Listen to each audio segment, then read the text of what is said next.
ago, you asked me the question, where can I see thousands of vultures feeding in the same place? I would tell you, go to Africa, go to Asia. This is a scene, a typical scene of any Asian town 40 years ago. Vultures, white-backed vultures, feeding, scavenging, in this case on a rubbish dump in an Asian town. This was once upon a time the most common raptor in the world, 40 million Asian white-backed vultures. No more. You go to India today, you go to Pakistan, you go to Bangladesh today, you cannot see this picture, and you will find it very, very hard to actually see even a handful of vultures. Because in Asia, vultures declined by about 99%. Story is very well known. There was a veterinary drug called diclofenac that completely decimated vulture populations in Asia. Asia is not a continent of vultures any longer. Well, Africa, quintessential African landscape, savanna, lion kill, a carcass, a number of vultures feeding on the rests of a carcass.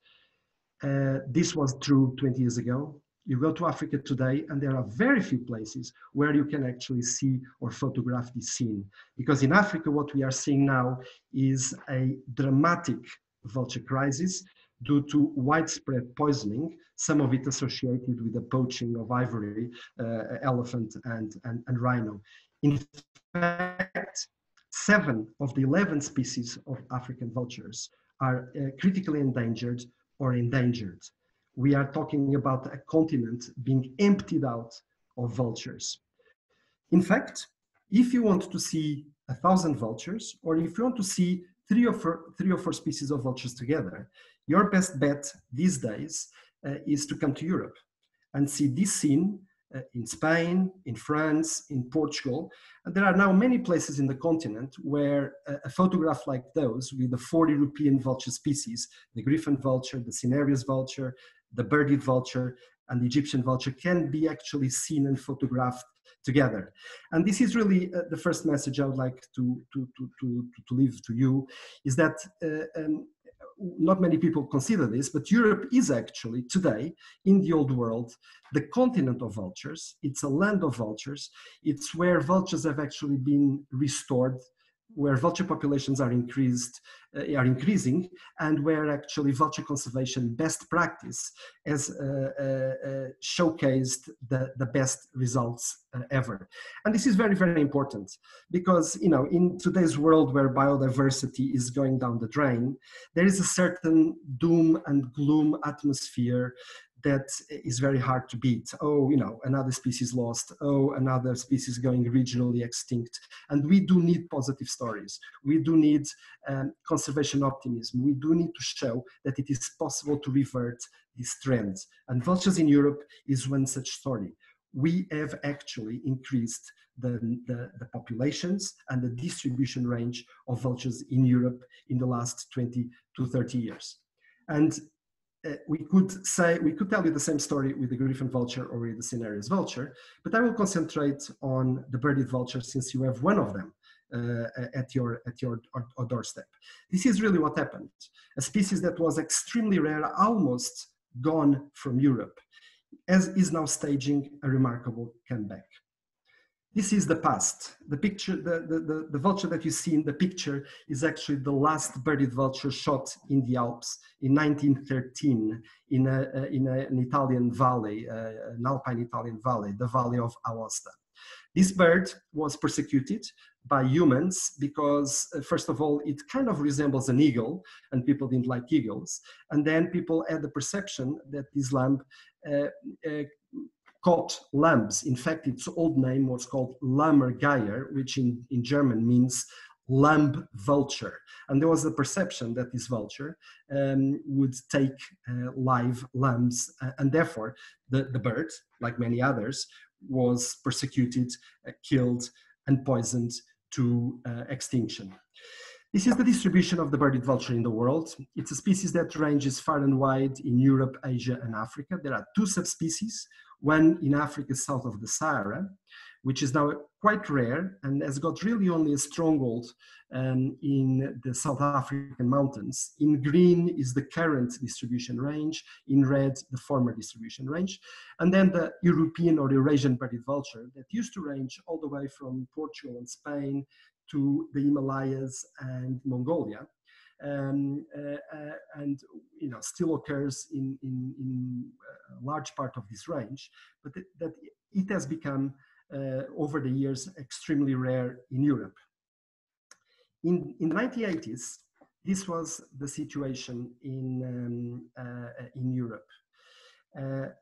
About maybe 70 pairs across Europe in really 3 or 4 populations.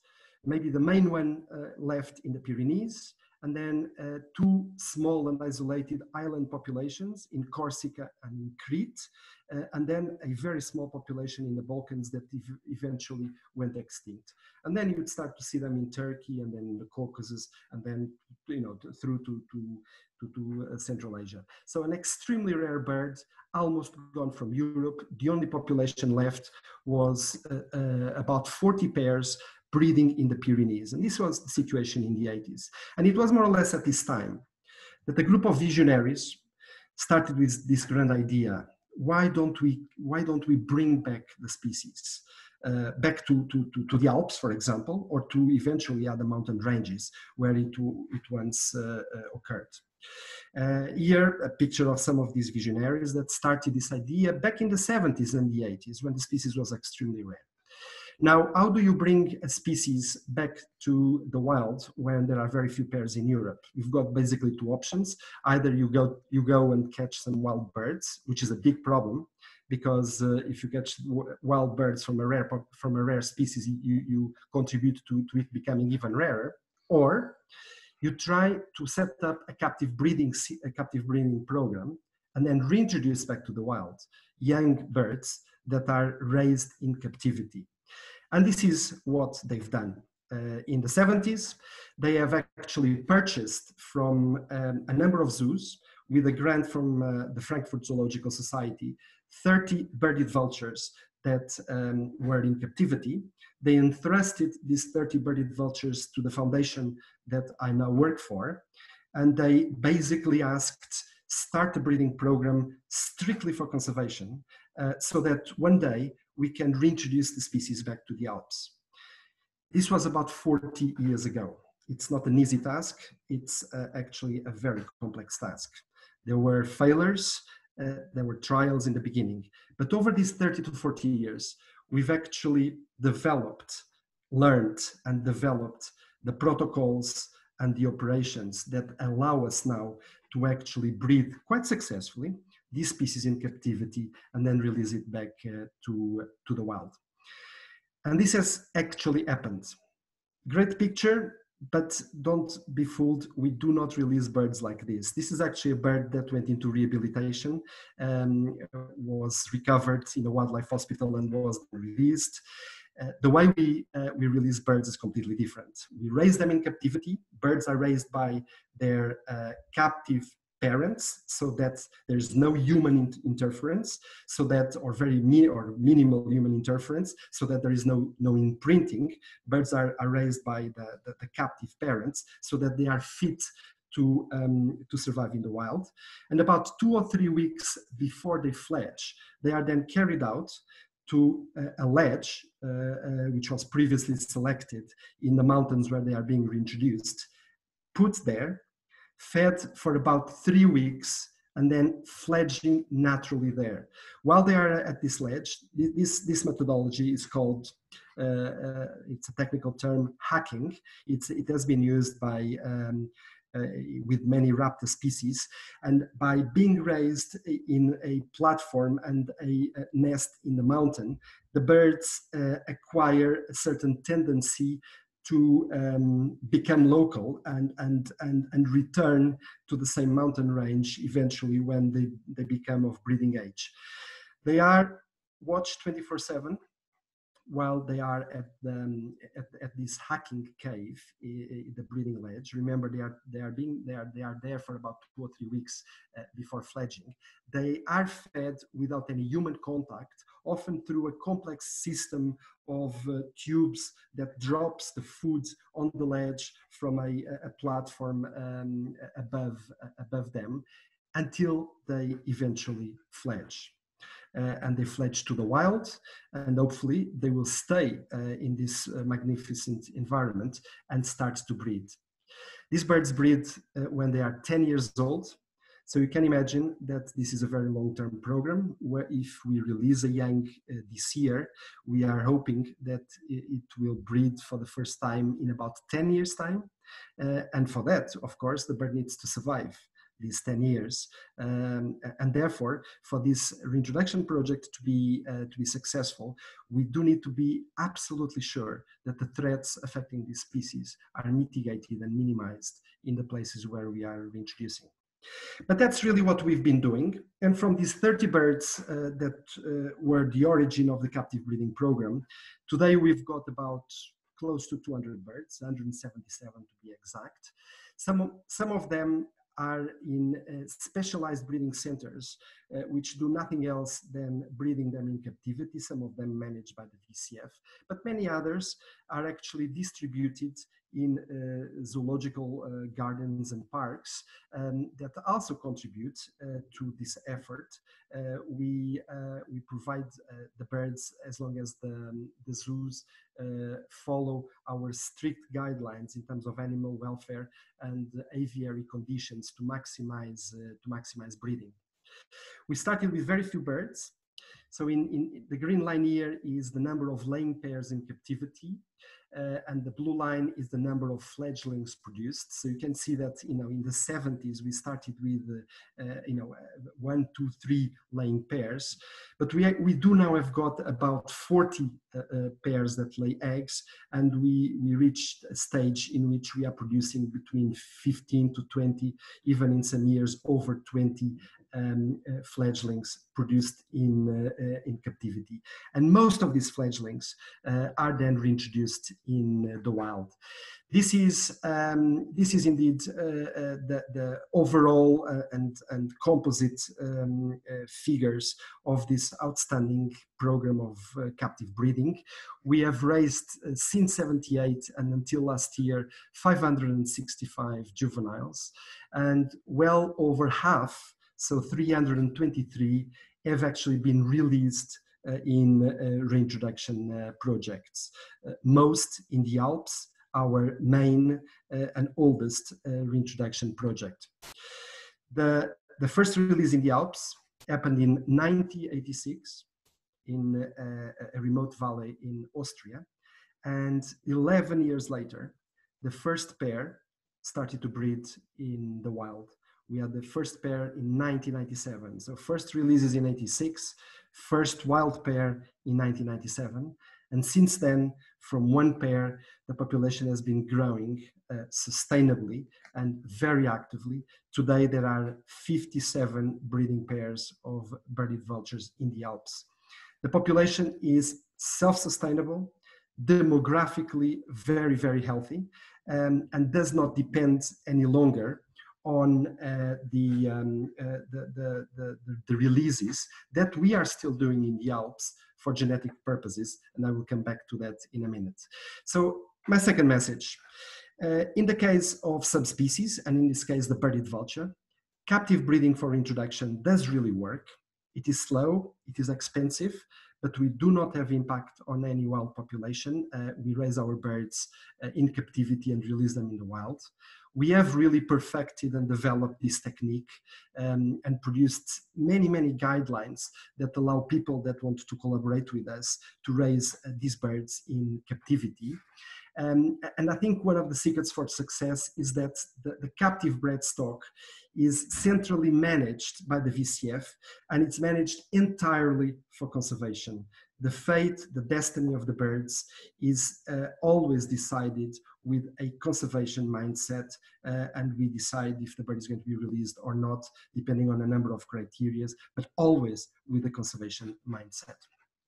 This is a picture of the Alps. In red, the release sites. We have release birds in different countries, in France, in Switzerland, in Italy, and in Austria, in multiple sites. And then in green, you actually have got the breeding units, the wild nests across the Alps. You see that they range from the Maritime Alps in France all the way to Austria. There are some areas which have not been yet so recolonized, while, for example, around the Mont Blanc or in the border between Switzerland and Austria and Engadin, the density is extremely good. We are continuing to do research to try to determine why they are settling and thriving in some areas of the Alps and not so much in others. It has probably have to do with food, weather, and potentially threats. As I mentioned, the population in the Alps does not depend any longer on the releases for its sustainability and demography. In fact, in 2018, the number of wild young fledged from the nest overtook, in absolute terms, the number of birds that have been captive bred and released. We are still releasing birds in the Alps for one reason only, for genetics. The population will increase even if we stop releasing birds in the Alps.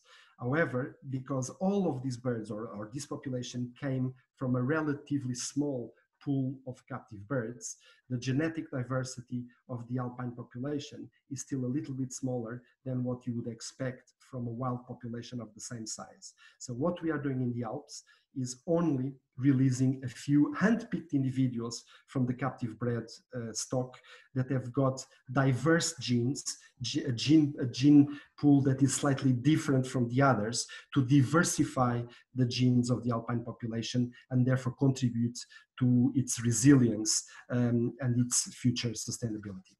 One very important characteristic of the Alpine project is that it actually captured the imagination of absolutely everybody. It is what the French called a project fédérateur. It joins forces around a bird.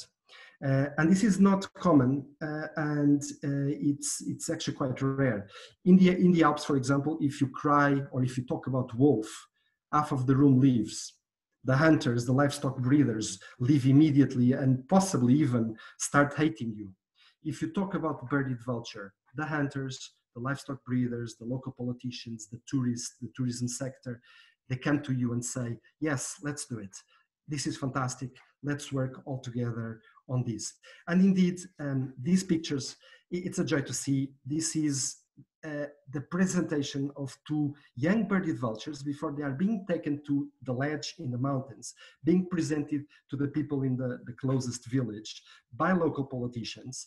And this is indeed the scene everywhere when we talk about birded vultures. Everybody wants to see, everybody wants to participate. And I think some of the experiences you've been having in the Peak District are exactly the same. A bird that really gathers the imagination and the attention of people that want to see, touch, feel for the first time, look for the first time into the eye of the birded vulture. Now, this is, of course, a long-term project, and it's a project that involves lots of people. This is not only the work of the VCF, this is the work of the VCF and its many, many partners in many, many countries. National parks, NGOs, governments, all together in this wonderful story. A story that has also got a very important monitoring undertone.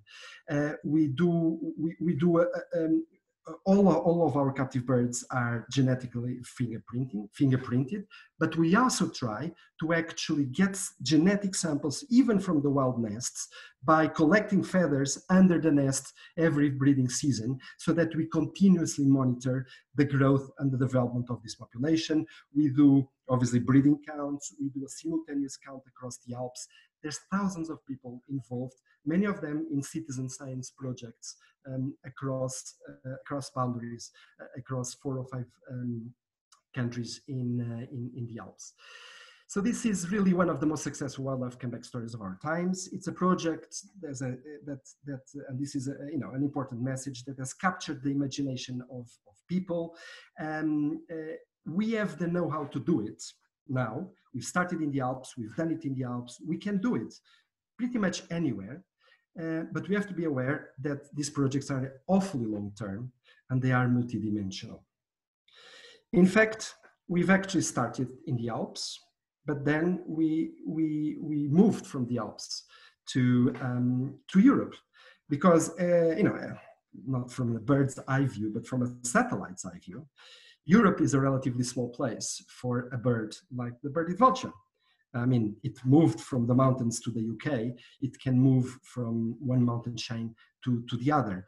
And since we restored the population in the Alps, we then started to, and since we had more and more captive bred individuals, and since the conditions were right to start reintroduction projects, we started to become a little bit more ambitious. So from the alpine population, there in purple, reintroduced, we then expanded to a number of other introduction projects. So in 2006, we started in southern Spain, in Andalusia, where now there is already a wild population of birded vultures breeding. This year, four pairs bred in the wild.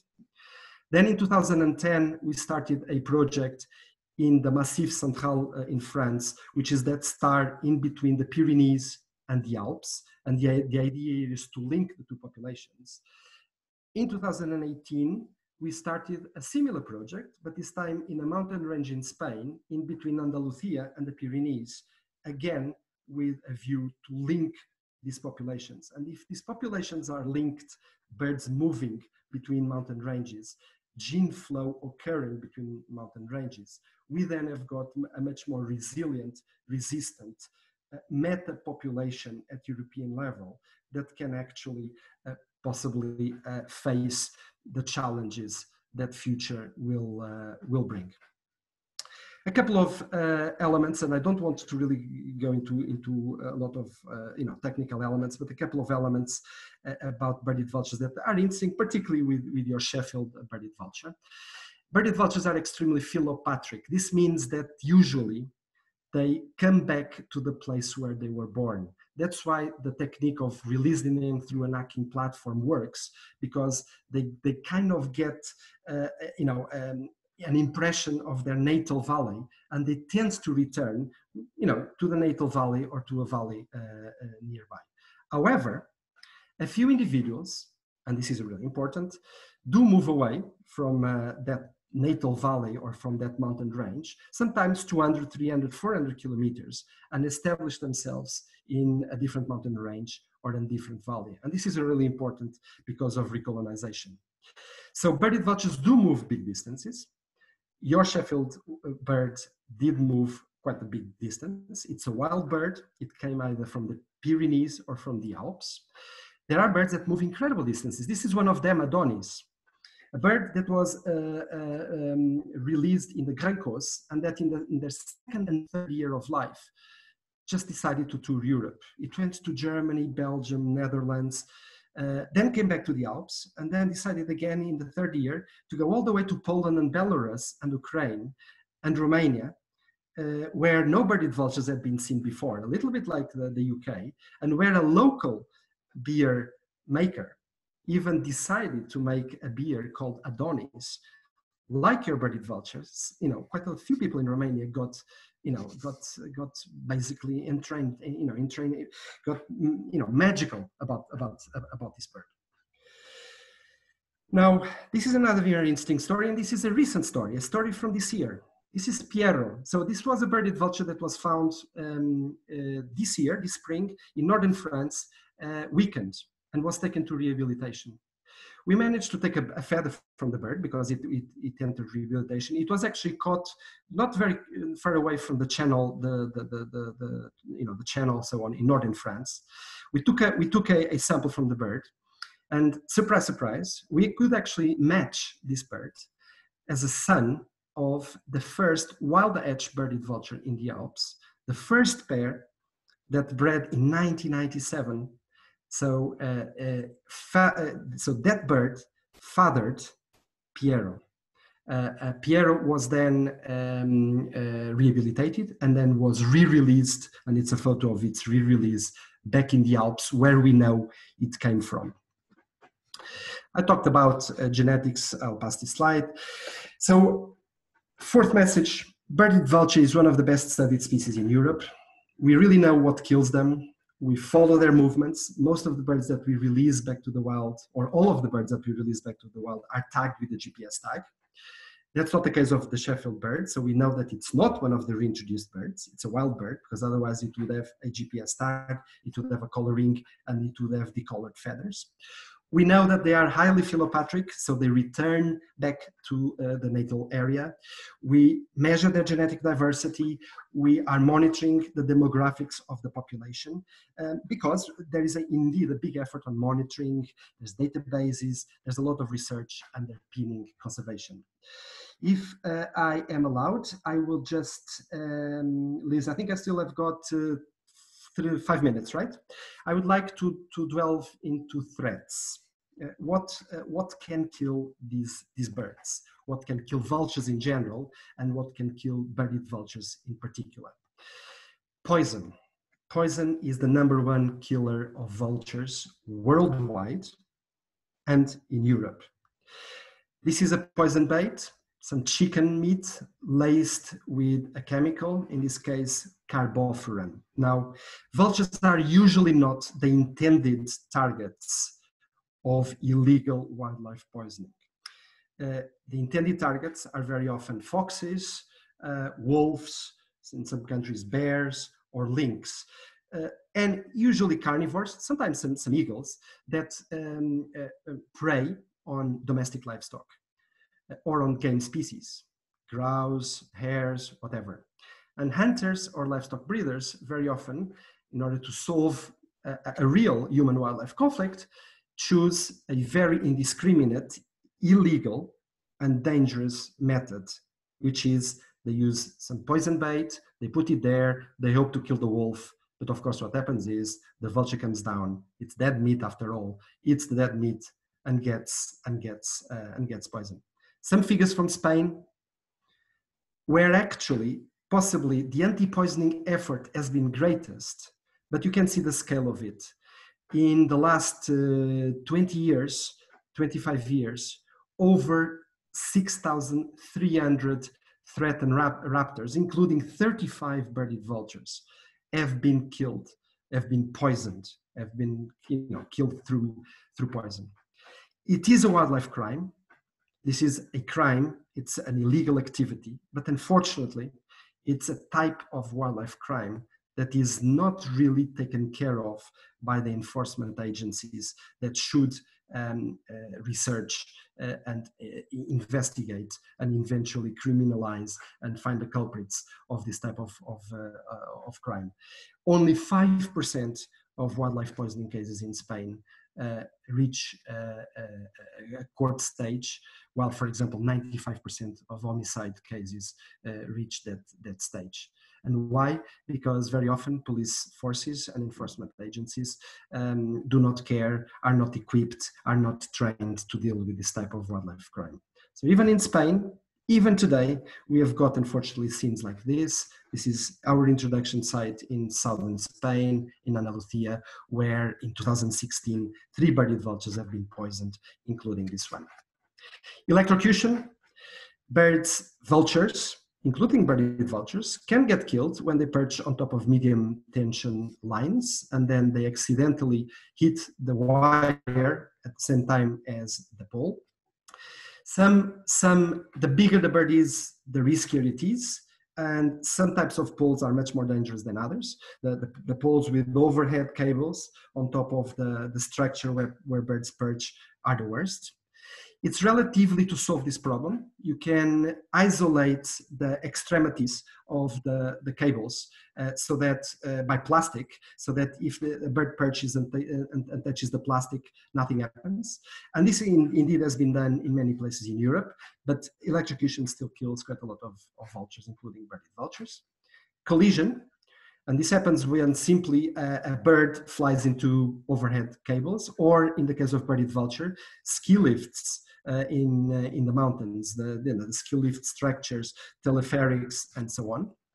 So there are solutions as well. You can actually put some markers that even fly in the wind, reflective, and so on, that are not 100% effective, but that are adequately effective and reduce mortality through collision. Veterinary medicines, diclofenac, remember the drug that caused the decline of vultures in Asia, is now present in Europe and is now legally sold in Italy and Spain, and we are trying to ban it. But it's not only diclofenac that it is a problem. There's some veterinary drugs that is given to the cattle that then eventually die, and that they are then eaten by vultures that can cause some problems and can cause sublethal or even lethal cases of poisoning. And finally, lead. Lead coming from hunting ammunition. We've banned lead from petrol. We've banned lead from, lead is toxic to humans. Lead is toxic to animals. We've banned lead from petrol, from paint, from everything. We have not yet banned lead from hunting ammunition. Fortunately, there's now an effort to actually substitute lead ammunition that is made of lead with non-lead ammunition. But this is not yet compulsory in most countries. And the problem is that if a birded vulture or a vulture eats a wild boar, a deer that is killed with lead ammunition, it can then get poisoned by lead. And of course, food. Food is very important. If you don't have carcasses, if you don't have bones, you don't find vultures. Final message: the secret of vulture conservation and the secret of conservation, of including reintroduction projects, is to minimize threats. If you do not minimize threats, birds do not thrive. So think about threats and work on threats all the time. And in order to do that, you need to, of course, build capacity, have know-how, have excellent research underpinning conservation, and this is really a very long-term effort. One last slide about your fantastic birded vulture in the UK. We know for sure that it is a wild bird of Pyrenean or Alpine origin. If it was a reintroduced bird, it would have a GPS tag on it. It would have a color ring. So this bird hatched in the wild. It can come from the Pyrenees or it can come from the Alps. Quite a lot of people, this is a bit of speculation, quite a lot of people say that it's probably more, of Alpine origin rather than Pyrenean. There is some evidence, indeed, that birds from the Alps fly north. The bird that I just mentioned that was, for example, found in northern France, very close to the Channel this spring, was indeed of Alpine origin. It is a wild bird, nevertheless. If nothing happens to it, and we've been really, closely in touch with wildlife trusts, with the Peak District National Park, to make sure that potential threats are looked into. But if nothing happens to it, and we really hope that nothing happens to it, it will normally return to the mountains. Remember the map of Adonis that I showed? It went all the way to Germany and came back. It went all the way to Ukraine and came back. So normally, it will return to the mountains, and we hope that nothing happens to it. Probably with the onset of bad weather. They need hot air currents. They need the right conditions of aerology to forage, to fly and find the bones and the carcasses that they feed on.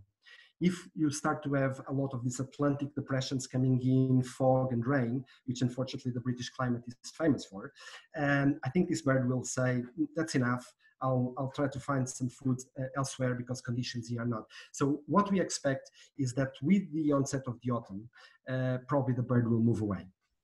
And finally, we really would like to thank you all organizations, individuals, bird watchers, for all you've been doing for the well-being of this bird, and we hope that it will keep flying for many years. Please do follow us. We do have got a very active website with daily news about vultures and about birded vultures. You can follow us on the website, but also, of course, on Twitter, Facebook, and Instagram. Thank you, and I'm sorry if I took a little bit longer than expected. That's absolutely no problem at all, Jose. It was absolutely fascinating to hear, and yeah, I was interested in the idea of the Adonis beer. I thought that was maybe we could persuade the Bradfield Brewery to do a Sheffield bearded vulture beer that we can all enjoy. But it was also interesting to hear you use this word. I probably won't pronounce it correctly. Fédérateur, is that Correct. something like that?